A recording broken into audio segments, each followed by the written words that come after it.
Hello everybody, I'm Aideen and welcome to Playful Pathways.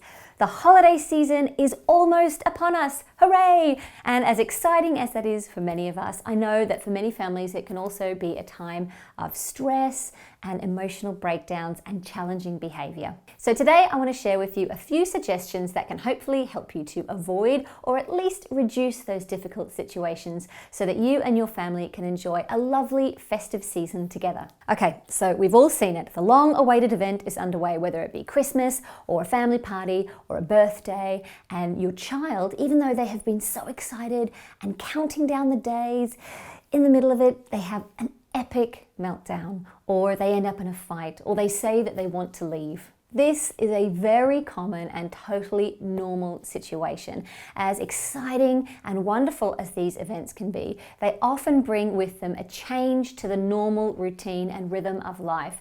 And of course, we know that children derive their sense of safety and security from that predictability in their routine. So when holidays come along and they might be sleeping less or eating different foods, going to new places, going into new houses, meeting new people, having different expectations put on their behaviour, all of this can be overstimulating and overwhelming for children. So what can be done to make this time as smooth and easy as possible? Here are a few suggestions for you to think about. Number one, plan the calendar carefully. One of the things that children can really struggle with in the holidays is having their usual schedule and routine turn on its head and not knowing what they're doing from day to day.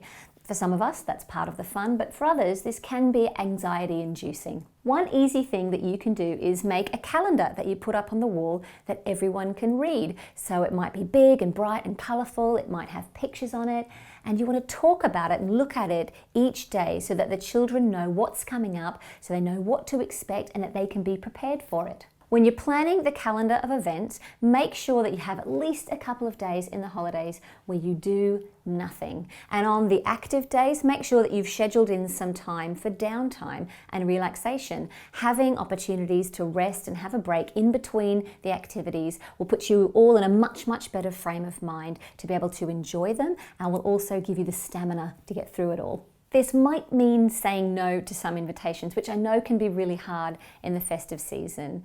But you might find that actually it's much better to enjoy 3 things that everyone can get through and have a good time at than trying to squeeze in 5 or 6 and having everyone fall apart at the seams because they're just too stressed and exhausted. Number 2, maintain as many routines as possible. As tempting as it is to allow the kids to stay up until whatever hour in the holidays, keeping some of those key routines around sleeping, eating, and time for connection can be a real lifesaver in the holidays.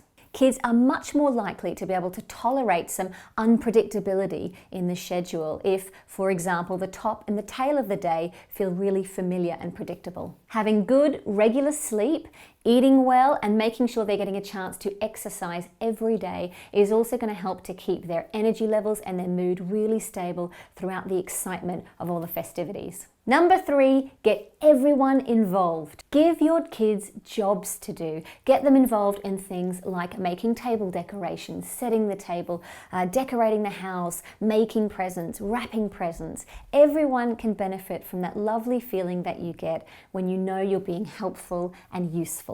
And when they do help out, make sure that you let them know how much you appreciate it.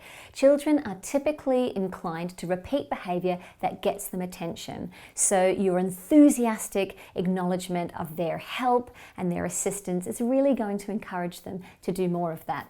Christmas is also a lovely time to create some special family rituals that you can enjoy doing together. The sillier and the more simple, the better when it comes to these things for children. So that's going to be specific games that you can play, traditions like watching films, making food, anything like that that brings you closer and gives you a sense of shared pleasure and enjoyment. Number 4, mentally prepare. As well as doing unusual things, the holidays is often a time when children are thrust into new environments and are spending time with people they don't normally spend time with. And along with this can come new or different expectations and rules. Talk to your kids in advance about where they're going and what they can expect to see and do there and how they're expected to behave. Doing this in advance can really help them to prepare for success in that scenario. If, for example, you go to Auntie Joan's house and she's got very specific rules about where people are allowed to go and how they have to behave, letting them know that in advance can help them avoid situations where they get in trouble for doing things they didn't know they weren't meant to be doing.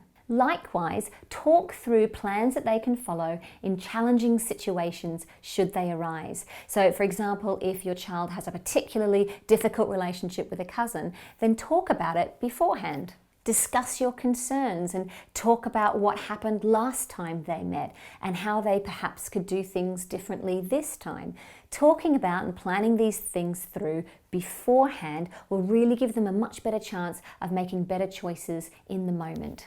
Number 5, have a backup plan. In the midst of all the craziness, your kids are really going to need your calmness and your groundedness to help them stay on track. So have a plan in place for how you can help them when you see that they are approaching that time of being overwhelmed or overstimulated. This might involve them coming to sit on your lap for a cuddle for a little while, or they might need a snack or a nap or a bath or a story. If you have an easily overwhelmed or a very sensitive child, then when you go to somebody else's house, one of the things you could do is immediately identify with your host a place in the house that they can retreat to if they feel like they need a break from everyone and everything. And again, talk to your kids about this in advance.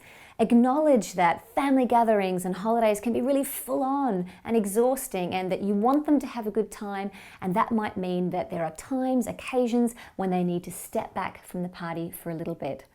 Talking about this in advance will hopefully make them feel less like they're being punished or told off in the moment. And number 6, revise your expectations. With all of the long build up to the holiday season, it's really common for us adults to put pressure on ourselves and on others to have a really good time. We want everything to go perfectly and everyone to be well behaved and polite and delightful, which of course is just not possible for most families to achieve all of the time. And in fact, the pressure of trying to achieve this state can actually mean that things are even less likely to go according to plan. If you're heading into a situation that you know is going to stretch you or stretch your kids, then be honest with yourself about that. Acknowledge that some things are probably not going to go according to plan, and others are quite possibly going to be a downright disaster. But that is normal.